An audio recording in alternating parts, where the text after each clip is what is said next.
રાજ્યમાં વરસાદને લઈને અંબાલાલ પટેલે આગાહી કરી છે। ગુજરાતમાં સામાન્ય વરસાદ પડી શકે છે।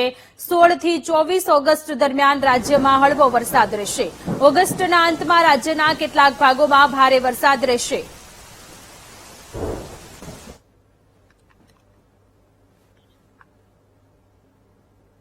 તારીખ 16 થી 18 માં પણ લગભગ ભિન્ન ભિન્ન ભાગોમાં થોડા વરસાદી ઝાપટા વધી શકે, પરંતુ એક સિસ્ટમ અરબી સમુદ્રમાં જે બની રહી છે આ સિસ્ટમ મજબૂત થઈને કર્ણાટકના માર્ગ સુધી આવી શકે છે અને કેરળથી કર્ણાટકમાં ભારે વરસાદ થઈ શકે છે। મુંબઈ મહારાષ્ટ્રના ભાગોમાં પણ ધીરે ધીરે લો પ્રેશરમાં આવતા અસર વધારે થશે।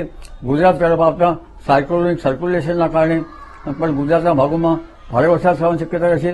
એટલે તારીખ 20 થી 25માં ગુજરાતના ભિન્ન ભિન્ન ભાગોમાં ભારે વરસાદ થવાની શક્યતા રહેશે અને લગભગ ઉત્તર મધ્ય ગુજરાતના ભાગોમાં કેટલાક ભાગોમાં ભારે વરસાદ થવાની શક્યતા રહેશે।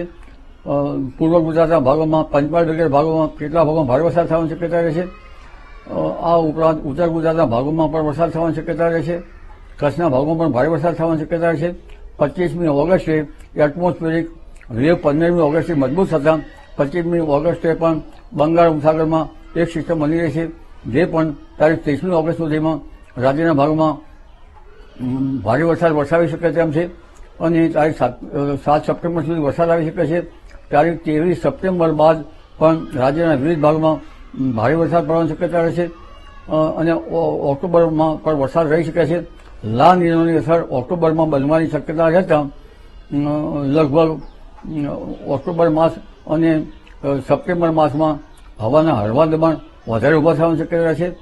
ઓક્ટોબર માસમાં ક્યારેક ક્વચિત ચક્રવાત બની શકે, નવેમ્બરમાં ચક્રવાત બનવાની શક્યતા વધારે છે અને લા નીનોની અસરના કારણે જો ઓક્ટોબર નવેમ્બર બને તો લગભગ ધીરે ધીરે તેની અસર ચાલુ રહે તો નવેમ્બર માસમાં અને એની શરૂઆતમાં માવઠા થવાની વધારે શક્યતા રહેશે।